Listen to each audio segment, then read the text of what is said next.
the rogue has to take time out of their game plan of slamming their weapon into their opponent's face in order to make that happen. So it's more interesting than just, oh, the weapon rogue goes faster. There's a lot of other things that can get thrown into the mix that can change things at certain points. Yep, and one of the things you can do, absolutely, is just go so wide as the Garrote Rogue. So I was saying, hey, you don't do that anymore. Well, this is one matchup where you might be very tempted to do that. There's so little removal in these Weapon Rogue decks, with the one Coerce only, that you might get away with it. And Nalguidan's already plotting, do I want this Orc Merchant to protect something? Does it need to be protected? Do I want to just keep the Neophyte because it's a 3-2 and will do some damage? Lots of things to plan in this opening mulligan. Certainly is. And I would imagine just a Cult Neophyte keep, but just keeping early game Temple Minions like he just did is also good. So that's what he's going to go for. I'm now curious to see how he wants to play this, because the Swindle might ruin everything, but coining out the Neophyte and then giving it Divine Shield and playing a 1 Thief on 2 is also an option here. Yeah, coin out the Cold Neophyte and then go Aug Merchant 1 Thief. Yep, that seems like a reasonable play to me. And maybe that was his plan all along. That's why he 3-kept, just to be able to do that early on. Eggowaffle could stop that by smacking into it. Yeah, sure. Go for that. He's probably expecting another one. Probably. Right, here they come. The little team. Like tiny toys for Rogue.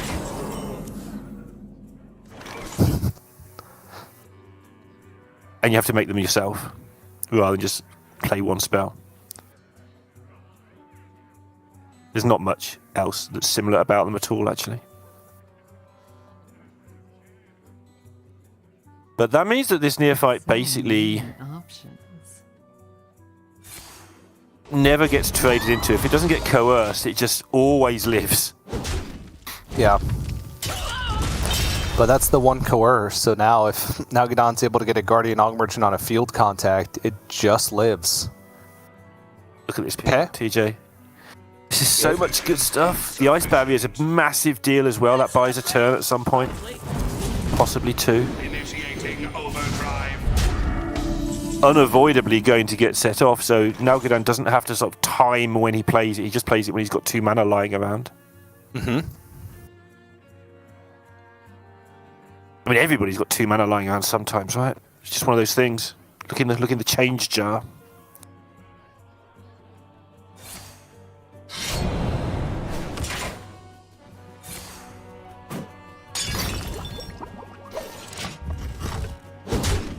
Eggowaffle paying care and attention to not let the board get too out of control. Obviously, he will have to very soon start directing all this at the face. Give me that. Not what I want.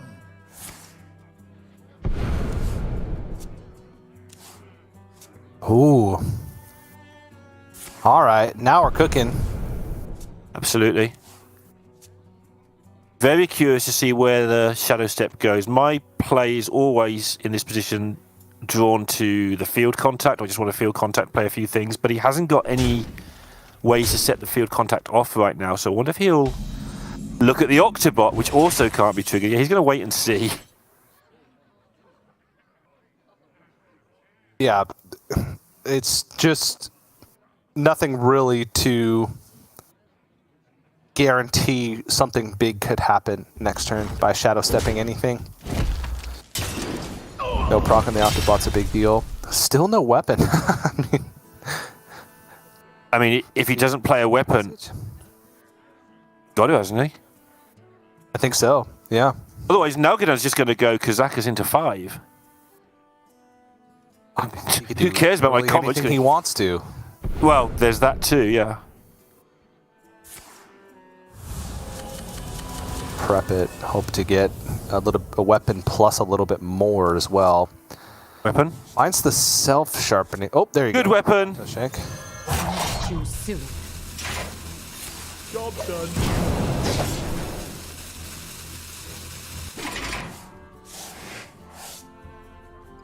Yeah, mana efficient. Probably never get to 10 mana to get the extra damage out of that, so that's fine. His follow-up is also fine. It's quiet. Too quiet. But will it be able to stand up to this start? Oh, Mask is insane. I was just about to mention that. The biggest hits from the Wand Thief are usually Ice Barrier and Mask, because Ice Barrier to give you buy yourself more time. Mask because it's the only thing that can go through the Cloak of Shadows. I called it up this time. I wasn't going to call it Robe of Protection ever again. Good.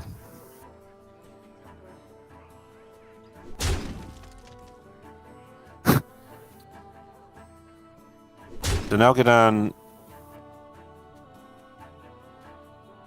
weighing up an extra card from the Brain Freeze versus the extra damage on board. And because the mask is so close to being a finisher, the extra point of damage on board is super relevant. Yeah. Eggowaffle doesn't really have too many choices here.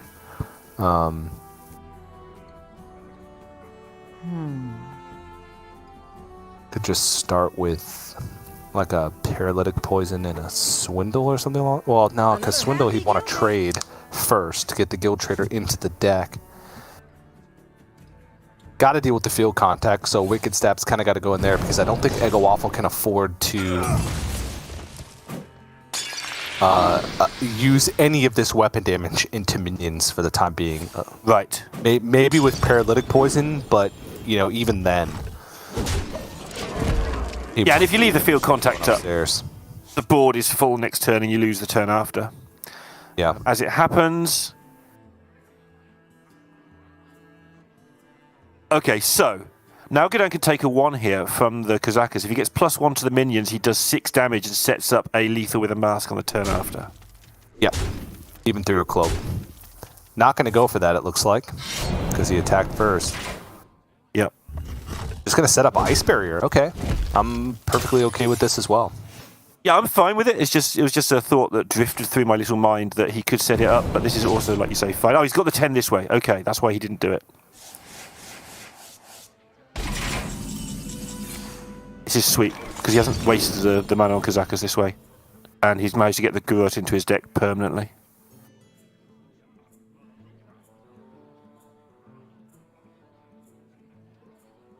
Whereas the Kazakas way was only, whatever, a chance of finding the buff. This was guaranteed way of getting your opponent to 10. Yep. So many options. And Eggowaffle is mighty suspicious, I can tell you.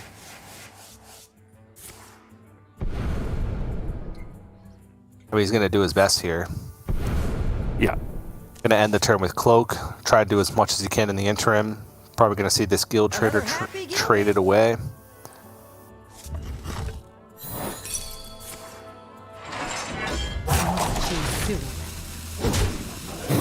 Yeah, wait till you see the other one, Eggo. You're going to be equally impressed. How do they always find Ice Barrier? And then the next thing's going to be, how do they always find Mask of Cthulhu? Yeah, he's nodding. He knows what's coming here. He just knows this is it. Yep, the quick pick, and that'll do it. Game 1 in the books. Now take a look at that look at that sly guy. I saw that smile. He couldn't help himself. I think that Nalguidan has won with this deck in as many different ways as this deck can actually win. We've seen him go wide, we've seen him do some weird things, and now this isn't so weird. This is a fairly standard way to win with it, but even so, I think he's shown that he understands this deck. He can stop playing it now, because that's how Conquest works, TJ. When you win with a deck, you stop playing it because you prove you're good at it. Yeah. And you only need to prove it once. As is the American broadcast way. Yep. That's what we're all about here. Proving things once. Right, next deck still to come though. Looks like it's going to be the Paladin or the Warlock. Paladin. I did say Paladin. Here we go. An actual living, breathing Paladin in 2021 that is still in a tournament. Yeah, there were a few players that brought it. Luna had it in her lineup as well, was banned in her series versus Rami. He had a lot more aggressive of a lineup, which does tend to lose to this type of Libram Paladin with Libram of Hopes, Blade Master Samuro, City Tax. A lot of different ways to go about it. But definitely a cool deck. I think it's, kind of... I don't even want to call it a control deck, but it is like this kind of slow, methodical deck that just kind of builds up its power as the game goes on. I'm not going to assign it an archetype, though. Not going to fall into that trap. It's a control deck. Gotcha. Okay. Well, that's settled. So, yeah, the definition of things like control decks changes depending on the meta. If the slower decks are always the control decks, basically by definition. That's how definitions work. I define them and everyone else listens. But Paladin, I always joke about it. Stotle says I use statistics to broadcast my own dislike of Paladins. Over the entirety of GM, it's on 35% win rate. That's not abusing statistics. That is saying this deck is usually kind of bad. However, it does get banned quite a lot, so that's something in its favour, to be fair. This particular build with the city taxes, which kind of only really work with your Baroff, or the other way around, your Baroff kind of only works with the city tax, and then you throw in some watch posts to buy yourself a bit of time, and then you've got a Samuro because you haven't really got enough removal because you're relying on a Baroff combo. I understand that it's fine, like Varian costs 8 in this meta. I understand that it has a lot of good things going on. A lot of the early game is powerful. I'm just not a Paladin truster, TJ. I don't trust the Paladins. All right. Well, we'll see. The ultimate test versus Weapon Rogue. Can you get the Libram reductions? Can you hit the Libram of Hope? Can you dodge the Coerce? A lot of things have to happen. I reflected on that speech for 8 minutes earlier today. Gotcha. Makes sense. Yep. And decent looking hand for Nalguidan. He's got all of the things. How many is he going to keep? Oh my. Keep the 1 and at least 1 5. Okay, just the 1. Yeah, I think 2 5s is a little too much. That's a good opening hand. I'll take it. Yeah, seems reasonable, doesn't it? Yep. I was going to say, the only thing he needs now is to find a Libram, because sometimes you get this hand and you don't find a Libram, but there it is. So, job done. Yep, now needs the other Libram, which can be pulled from the Knight of Anointment. Firewatch Post is incredible in this matchup as well. Usually, once you hit a certain point in the game, the Rogue wants to draw an incredible amount of cards every turn, and forcing a weapon tactic. Oh, yeah. Doubled Knight of Anointment. So... there are quite a few different holy spells actually in the deck. You have Hand of a Doll, you have the Librams of Wisdom, 1 Libram of Justice, and then the 2 Libram of Hopes. So it's not guaranteed, obviously, to hit the Libram of Hopes, even with a Wisdom in hand. Could end up hitting Hand of a Dolls in this case. But just thinning the deck and, obviously increasing the power of the average draw, or increasing the efficiency, I guess, of the average draw. It's not necessarily more power. It is quite good. Did choose to go with the watch post immediately. That was quite the decision, because whenever you play it, it's getting attacked on that turn and removed on that turn almost certainly. The option was available to delay it to later, but I assume that Nalguidan looked at his curve and decided that he was never going to find a better sort of place to fit it in. Yeah. Point being, if you waited a long time, you could put it in on a turn where you're about to take 12 damage or something, or your opponent's about to draw 4 cards and they have to trade into the watch post instead. Yeah. Or if you could hide it behind a taunt, it's another good way to go about it. And also, Eggowaffle kept cards in the mulligan, which usually means weapon. And if you play it on 2, it goes into their weapon turn. They really want to spend that mana on the weapon. So if they do, then they're not killing the watch post, which means there's at least 2 draws that they're going to have increased, which can just buy you more time. So Eggo has pretty much everything he needs now, except so does Nalguidan, being the big downside here. Yep. Can coin into Aldor Trueseeker, and then we're looking at some pretty intense cost reductions. One of the horrible feelings, I assume, because I haven't played much of this deck like you have, of playing against decks that are capable of playing multiple minions on curve, is just that feeling of hopelessness as the rogue. It's like we saw last game what happens when you try to trade them all away, which he had to do, and because he wasn't using many resources, it makes a lot of sense. But against this deck, yeah, you see his reaction here. It's like you're just clattering into taunts and getting beaten down at the same time. It's got to feel bad. Yeah, well, it certainly doesn't feel good.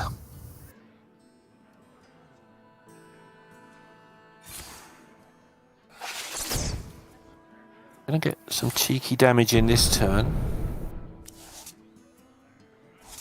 Another happy guildie. Or not. Job's done. How do you feel about tradable? How strong is it? I think when it was released, everybody from other card games is used to it going on the bottom, but the fact that tradable doesn't go on the bottom of your deck, it goes in randomly, is a lot weaker, I think, than people expect it to be. I think it's almost perfectly balanced. Because the cards are good enough to warrant playing in your deck just for their effects, and if you don't want them at any particular time, you just don't have to. Mm-hmm. I like that. I like it. They're seeing play. They're... I'm glad you like it. I'm glad you like it too, TJ. I'm glad we both like it.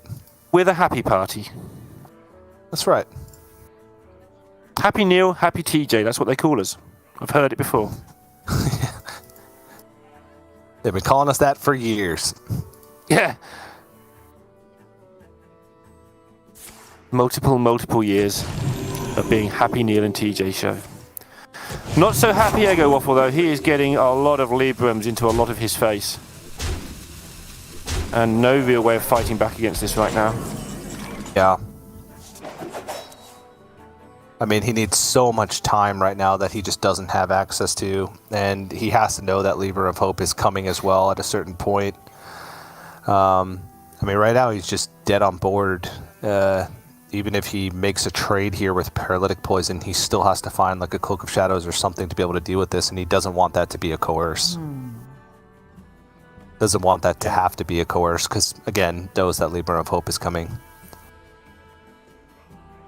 Yeah, just desperately trying to force himself to think, honestly. I think he knows that he's given up, and he's trying to force himself not to give up. He's always been very, very hard to tilt, but it's been a long, arduous season for him. At some point, it just becomes so difficult. Yeah. You're looking for some sort of garrote cheat here, where he just flukily garrote a million times in a row. Yep, flukily was the exact same word that I would have used in that situation. It's one of my better words. All right. Okay, well, finds Cloak, so still alive. Yeah, and the stab. Yeah, more damage. And now he's just got to hope there's no hope.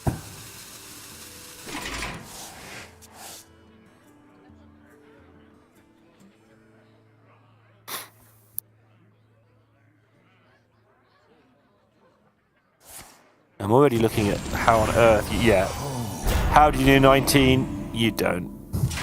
All right, so now we're, oh, okay. All right.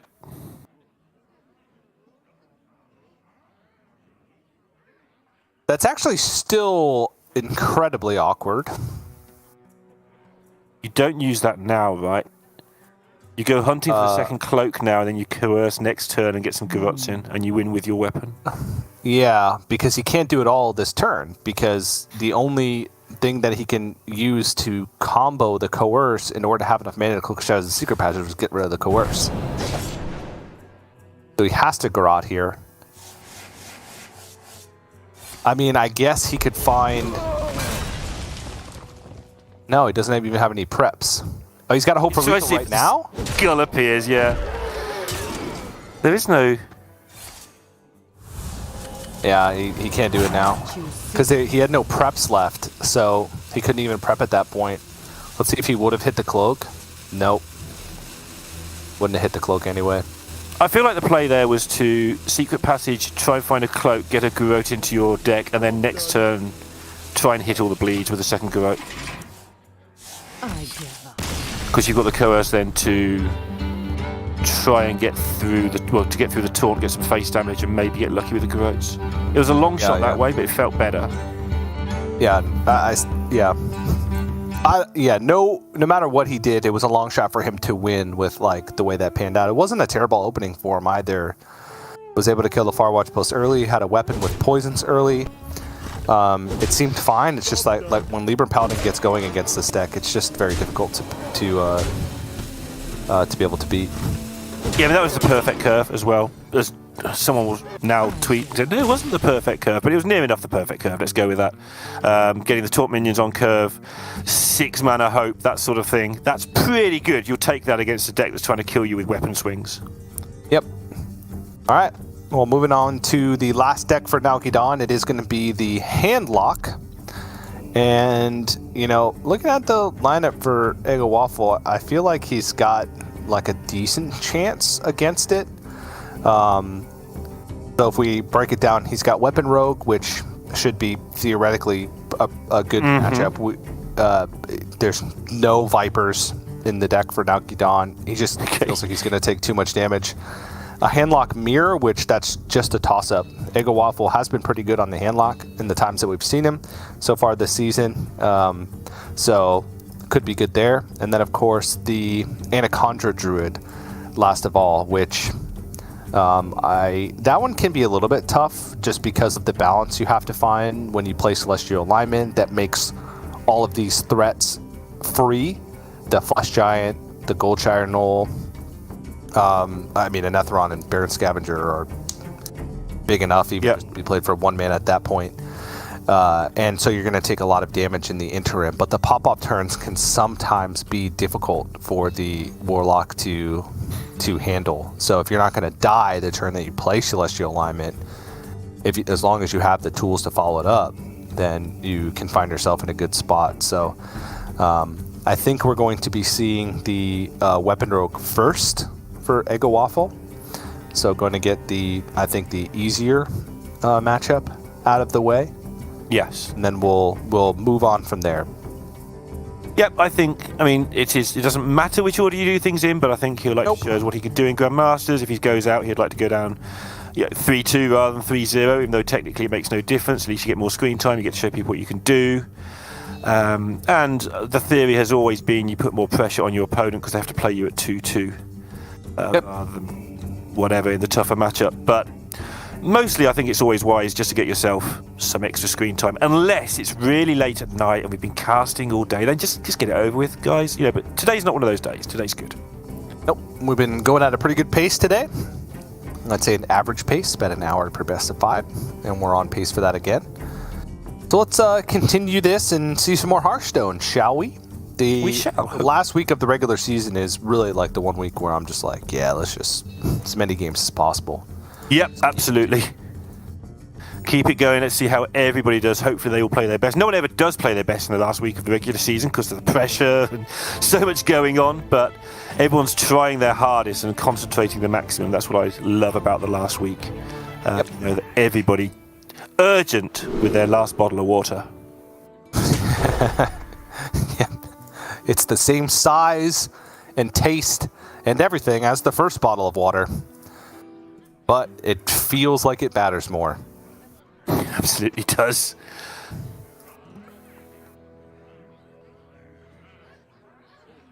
Okay, now I'm considering already. I'm assuming it's the rogue that was cute. I didn't actually see. I can see there's just a red hat. It is a rogue. Yeah. So, well, the considering cost they're just on the for a left moment. side of the screen over there, right next to his name. Oh, yeah. There we go. Perfect timing. Now He's it's an playing American the flag. USA rogue. Nalguidan's on the Argentina. Yep, Nalguidan just temporarily thought there about whether to keep a taunt or not, but decided it just wasn't worth it. Would rather do the normal things that you do with this deck. No weapon for Eggowaffle after a full mull. No secret passage either. That's grim. Yeah. No backfire for Nalguidan, which would be a nice way to start getting through everything there. One of the more important cards, I think, here to get going.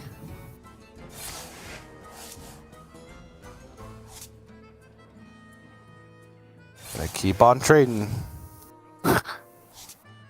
And we're gonna stop there. Called extortion for a reason. 2 mana, no weapon. That's extortionate indeed.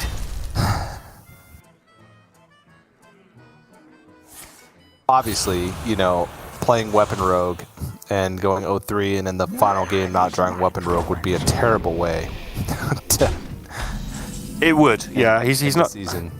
But he's not going to show us what he can do, but it's looking like it might happen.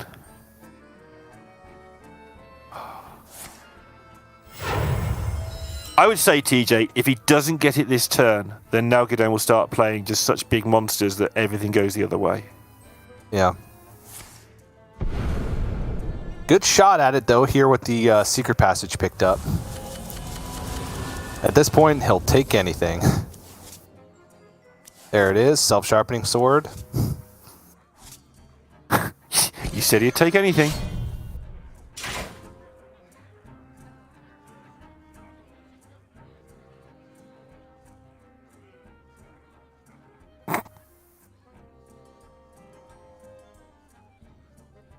You want to commit to the sword.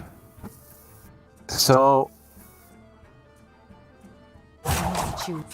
he's committing to the sword one way or another. It's whether or not he wants to dump an additional card from his deck in Sinister Strike and play the Paralytic Poison, or get the Silverleaf Poison online. I feel like he needs a Silverleaf, but he has a lot more experience than me in this deck.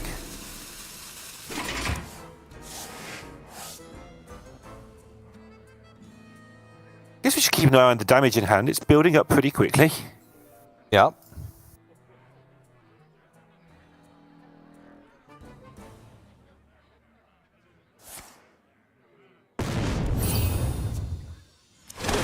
We've actually seen, like, what was it, Dreadeye, who won a game against Handlock by just, he got a weapon super late, or got multiple weapons destroyed.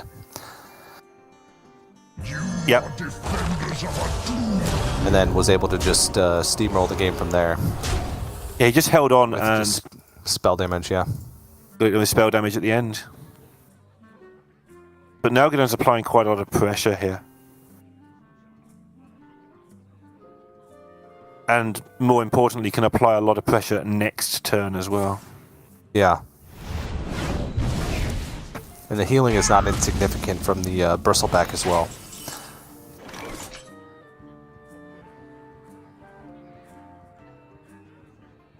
All right, time to go.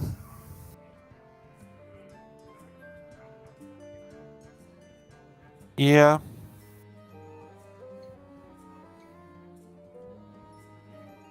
I wonder. But go with what? Does he want to even coerce this Anetheron, or does he just want to potentially take the damage? Even if he takes 3 from the Bloodshard Bristleback, he's still not dead to Battlemaster. He's dead to Battlemaster if he doesn't kill it. Looks like a Wicked Stab into the Bloodshard Bristleback is going to be on the menu here. Choose suicide. Sorry, I'm just... The cutting class just changed everything, right? Job done. Seems okay. Yeah. Cloak away from having a chance from where he sat.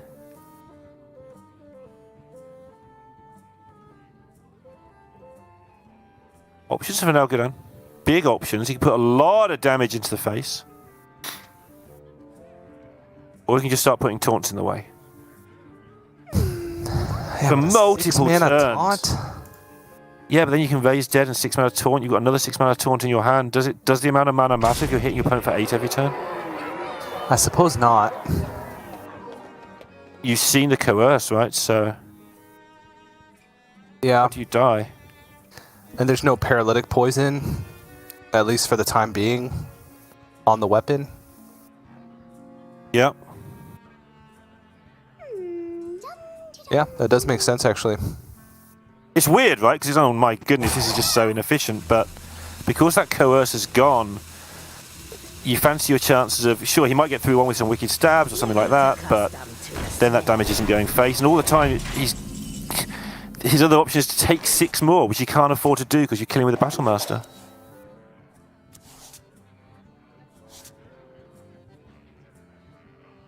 Right, Cloak of Shadows, is there a plan? Let's see.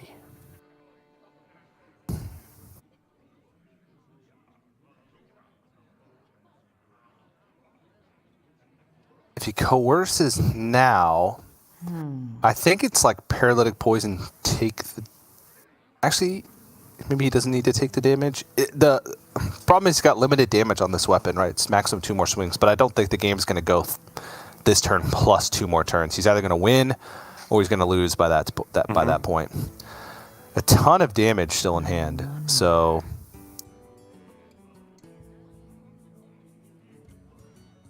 Course is just such a massive utility card if Baron Scavenger does make its way back. That's my only question. But maybe he thinks he just needs to get in the weapon swing now. But he would There's also this cloak this turn. Yeah, there's also this question of like, if there is another one, do you win anyway? Like if he gets raised deaded, are you just losing this game anyway? I guess so. And if he doesn't coerce this one and another one is played, he can't coerce both, so he's going to have to get through it and might as well get the weapon and swing in while he can to at least give himself a chance. Yeah, because he has actually got, Garrote double stab in hand. He's got Guild Trader in hand. Yeah. There's the makings of a plan there. Yeah. He's going to have to find himself one more turn, but he's close to like... I guess he's not guaranteeing that he finds the second cloak, but if he absolutely needs it, he has a draw on the weapon, he has a trade with the Guild Trader, he has a secret passage, 2 swindles left in the deck. There's only 10 cards there, so he's 50-50 just with the draw and the passage, and then all the other things you just mentioned give him a great chance of finding it. Yeah. I was going to say Nalguidan's lacking some healing, but honestly... He does have Tamsin plus plus like Drain Soul, which is fine. Would love like a touch in this position. Looks like he's just gonna put a taunt in the way. The one coerce is gone, so he's like, all right, for 7 mana, you would have to deal 16 points of damage through this taunt. Yeah, the other option was a Neophyte, but he's got Neophyte and the taunt with the raised dead next turn. Yep. I'm not sure next turn is going to be much of the vocabulary one way or the other anyway. Alright, so he's gonna need a cloak.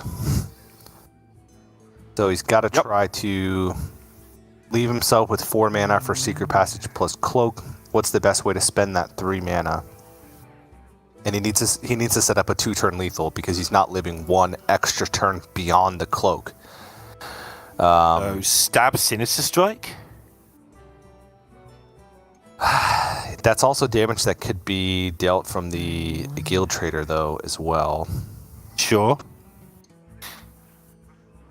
Paralytic Poison attack. That gets a draw from the weapon. That could just find cloak, and then he doesn't need to spend the additional mana. Yeah, then things become lovely. Online anyway. Well, don't point it there. Yeah, I was just going to say those exact words. That's not the right choice. Oh. Oh. So this play does not leave him dead to Battlemaster. Okay. Oh, okay. So he found an extra turn. This is actually really cool.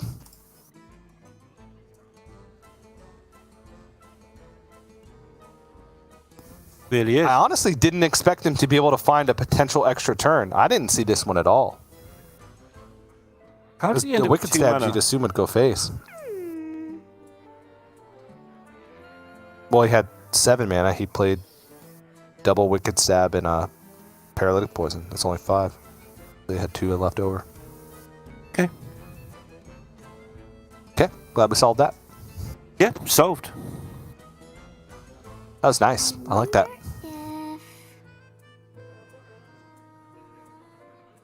That's really, really good. Our way was relying on good old-fashioned luck, but Yeah. found a way to stay alive. Doesn't even leave him dead till like a quest completion plus Battle Master. It's like the perfect amount of health. Nalguidan knows that happens. Cold Neophyte's a big one. And then it looks like he's going to just bank on some healing here. Yep. Taking the maximum healing. All right, that's Eggowaffle leans close. forward. Oh my god.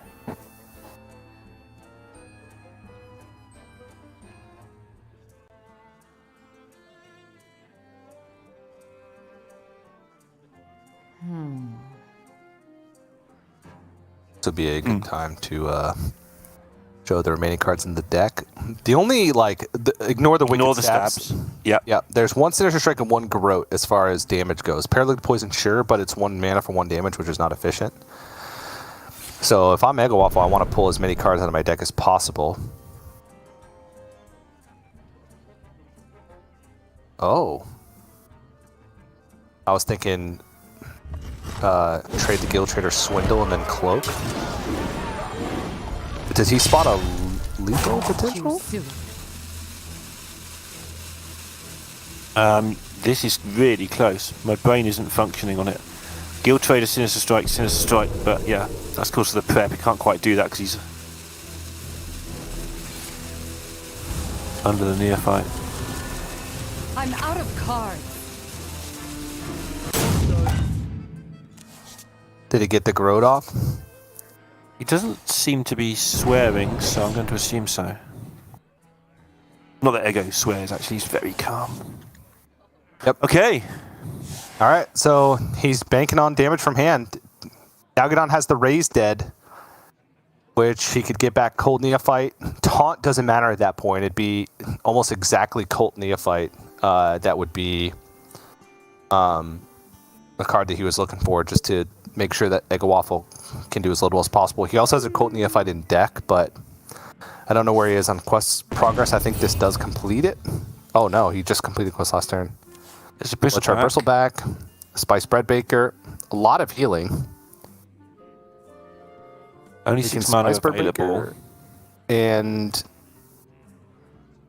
Touch. Yeah. Fresh out of the oven.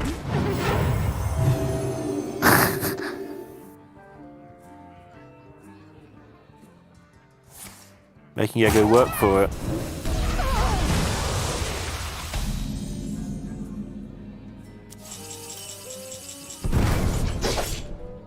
Doesn't want to see the bleeds right now. Oh no, he's waiting for the spell damage to get them from the swindles, and they're just all coming off the top.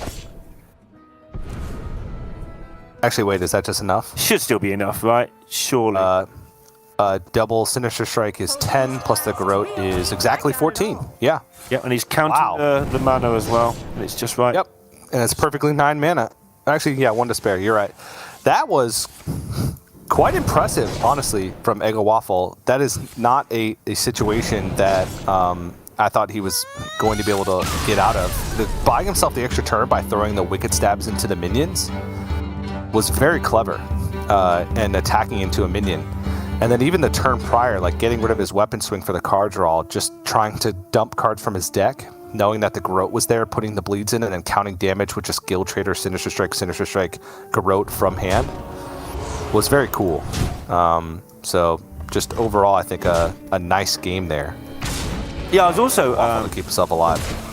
briefly puzzled by the 2 mana he flowed to when he had a swindle in hand, but he wanted that swindle so he could fetch the bleeds.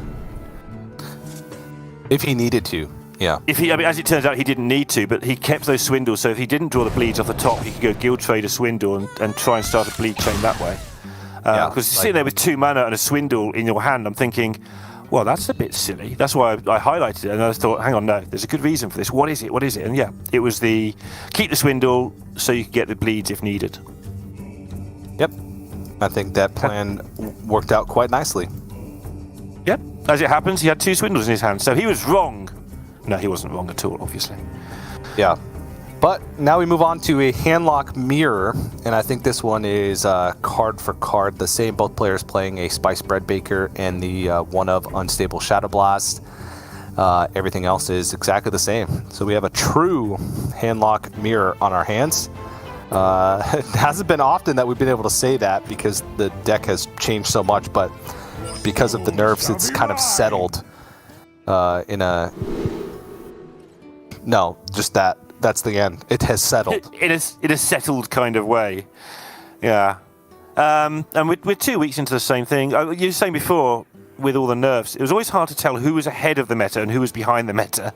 It was like somebody would have a tech card and they're like, oh, we saw that tech card 2 weeks ago. Does that mean it's come back? Or are they just not bothering updating their deck? But now we are settled, and next week, I assume, we'll be settled again, most likely. So... playoffs are going to be taking place in a 3-week-old meta, which is unheard of this season. Yeah, but I still think we have room for some creative deck building. I think Monsanto had like a reasonable idea with what he was doing. Just maybe not the best execution in terms of like exact lists because he didn't have the time, but I think we could see that in playoffs, and I hope players take the risk. But that's thinking ahead. For people who may just be joining us, for what's on the line for these players in this match, Eggowaffle needs to win just to even have a chance to not be relegated. If he loses this match, he will be relegated from Grandmasters. Nalguidan looking for a top 2 seed. Currently, he is... tied with Dreadeye if we stopped their points right now, if we stopped their earning potential right now, and is 2 points behind Monsanto. So Dreadeye is really the only one he has to beat. He doesn't have to catch Monsanto. He just needs to finish higher than Dreadeye in the week, and he guarantees that top 2 spot.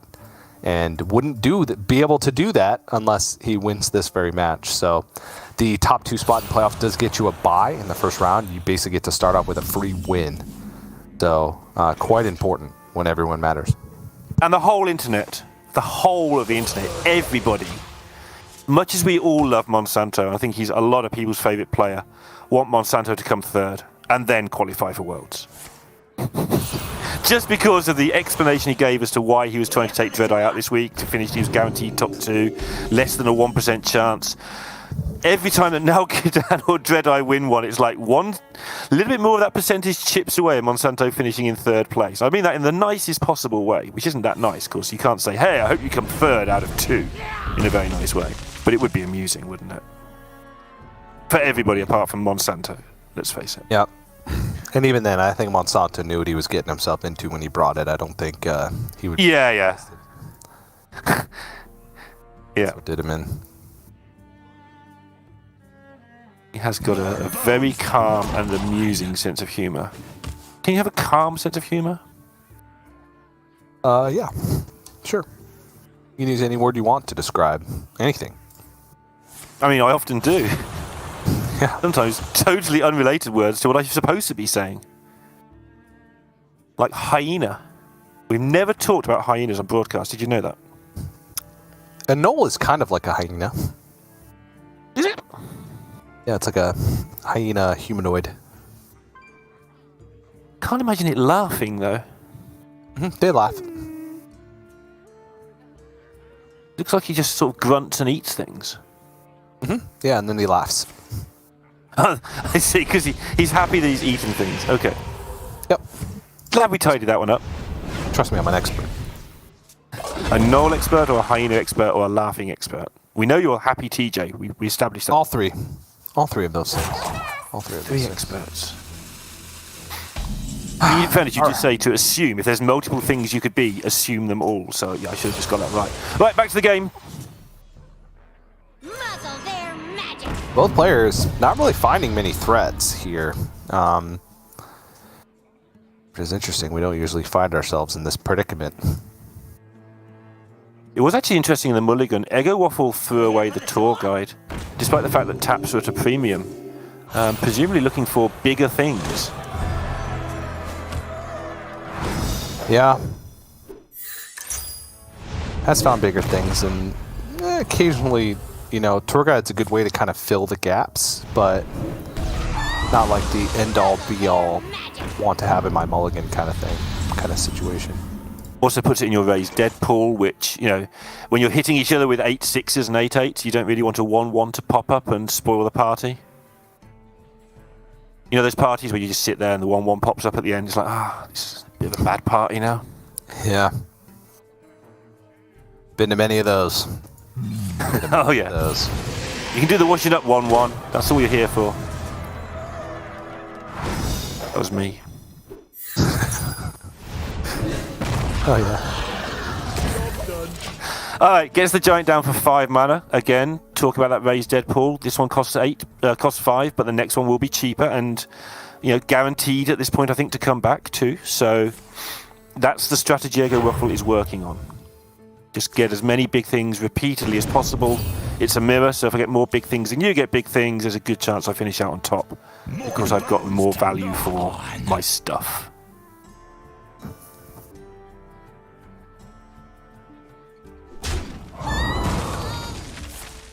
Well, again, Nalguidan's got the raised dead pool with having to play it now. And look what he gets. Yeah, this is going to be interesting to see if it works out for Eggo. I think it might.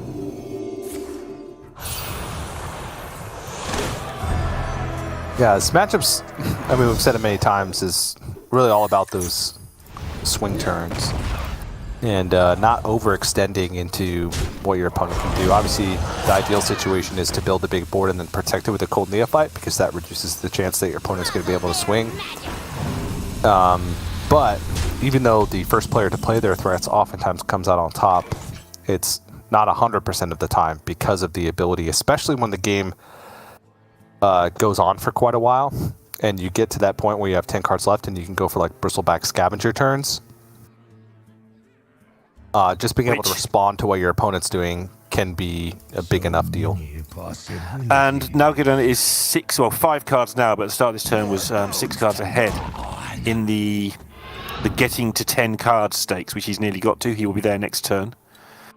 So Eggowaffle, despite the fact he's getting a bit more value, he has put a bit of time into getting that value. And that's what he's trying to sort of not have count against him now, is the fact that Nalguidan has got through so much of his deck, activating a lot of his cards in hand. Yep.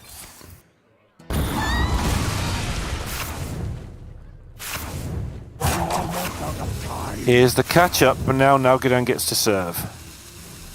I guess Eggo may be able to raise dead into a giant. I'm not quite sure what they cost. It must be close to 0, though.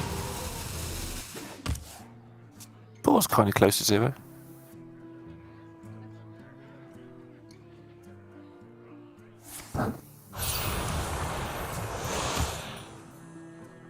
That's kind of crazy. That's 4, because Nalguidan's are 0.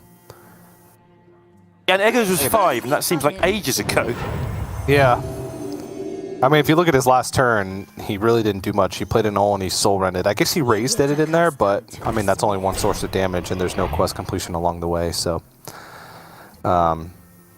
this is still a lot of power. Nalguidan threatening lethal each and every turn from this stage, and yep, there's the grimace from Eggo.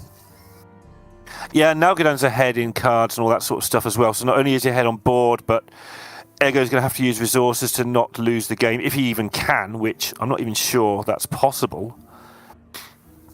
It's usually possible. There's plenty of healing, I guess. Yeah, he can null life tap and then be able to play a bristleback, but then that would be 5 mana expended. You only have 3 left, which is not really enough to do anything. Look at that, still at 3 out of 8 on quest completion, so we're still a long ways from that point as well.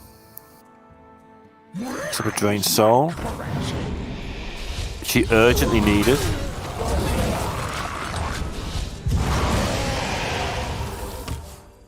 Gets his giants down to 1, so he's going to get his own swing turn if he's not once again facing a huge board, because he has no removal at all in hand.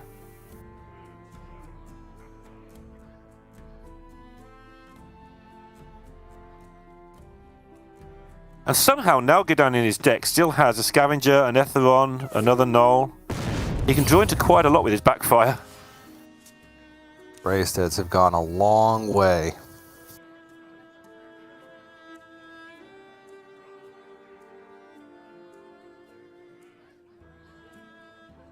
Bottom 5 for Nalguidan. Good stuff.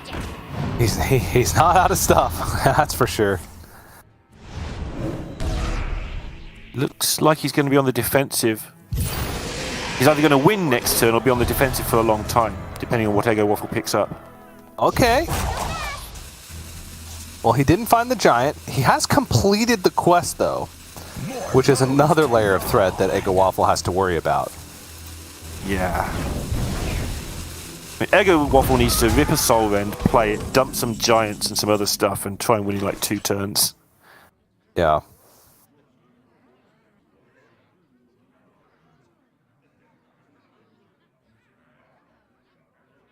So it looks like he has a ton of spells for Tamsin left in the deck. He's got Mortal Coil, Touch, Drain Soul, Soul Rend even, though I'm not sure how good it would be in this situation.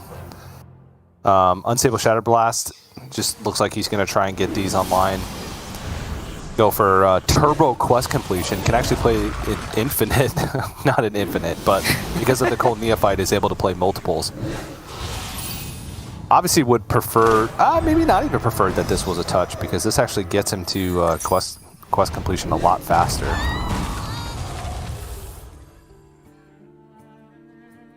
And not going to play the Cold Neophyte, just going to cash in again on these, on this Unstable Shadow Blast. Yep. But it just feels like he's behind. Nalguidan can certainly take a quote-unquote turn off if he wants it, because he's that far ahead. There is no raised dead left for either player, so we're looking at kind of the bottom of these threats. Nalguidan wants, he could go Soul Rend plus Drain Soul Bristleback. That would be 9 mana.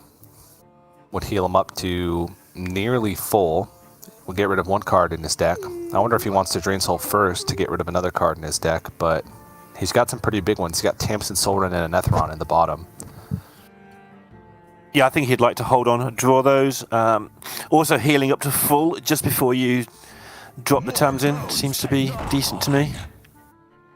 Oh, yeah. And this is by playing the Null as a piece of removal, this is a way for him to be more mana efficient and get a Scavenger down as well at the end of the turn. Once again, to just try and get something on the board to threaten lethal, to not give Eggowaffle an opportunity to kind of do whatever he wants. Ever a world where he just tries to get Tamsin down now? Well, he has this Unstable Blast, right? The Shadow Blast, which is representing a lot of damage either way. Okay. Yep. He purposefully wants to empty his deck to make sure that he can try and win next turn. This is smart. Multiple ways to do it as well. And the turn after that even easier, right? It just gets easier and easier from now on. But no card draw other than the tap available, so... Can Eggo heal up a couple of times? Well, he does have the Bread Baker, but that's not really enough. Yeah, looking at the bottom of his deck, he's still got some threats as well. And some healing with Touch and Drain Soul. But that's pretty much it. No Tamsin, so he's going to struggle, I think, to heal enough, even if Nalguidan's not doing huge amounts of damage, because he'll be doing sort of enough damage. And now he's got the bolt plus the tap, which is, what, 2? Plus 2 is 4, plus 5 is 9? Well, I imagine Eggowaffle's plan here is going to be to try and kill off this tour guide. Right. By using Backfire. He's got Touch, Mortal Coil, and Drain Soul that would all be usable, and he's going to heal up with Spice Bread Baker as well. There we go. So he goes Spice Bread Baker, then Scavenger, and then a Touch. And then he's at 18, which is pretty good, though he does need to kind of stick a few more boards in order to make this happen. Nalguidan's got a huge lead in terms of like fatigue damage. So Nalguidan could go Tamsin tap, Bloodshark Bristleback, be under no threat. Yeah. And then the fatigue damage just starts racking up from there. There's one Drain Soul left in the deck for Eggowaffle. And that's the only healing he has left. He doesn't have any Bloodshark Bristleback. So, I mean, I'm no mathematician, but I feel like Nalguidan has this one locked up. Yeah, it's a problem as well because this Tamsin being a 7/7 is something we don't talk about that often. Tamsin is a 7/7. We need to talk about that. Okay. Yep. Well, he can Soul Rend it away and play his own Tamsin. That would get rid of 2 cards left in his deck, so he would actually be in fatigue next turn as well. If Backfire is the last card... Okay. Listening. I mean, can he even live, right? Nalguidan is going to... All of Stormwind shall share my pain. So it's... Tap 9 Bristleback plus- Blast. Yeah, it's lethal, right? It's is it 3 fatigue? Oh! 3? What? That's nuts! Oh, wow. That prevents the lethal! That's amazing.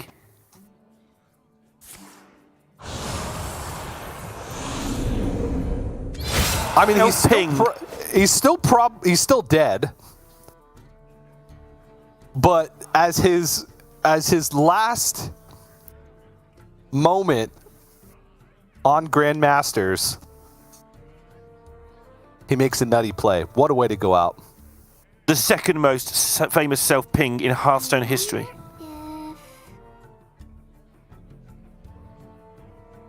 That was superb. Very cool. And like you say, it's almost certainly, well, I think it's certain, but I'm always careful because I make mistakes sometimes, but with the backfire certain. being burned, he loses next turn anyway, but stays in there, hangs in there, and shows that he is getting relegated, unfortunately, for Eggowaffle, but he shows us he knows how to play and why he was a GM and why there's, a good Masters Tour away from coming back. Yeah, he bought himself one more turn of Grandmasters with that play. Very cool. Very cool. And throws out the well played, gives us the salute. He will be missed. Whoa.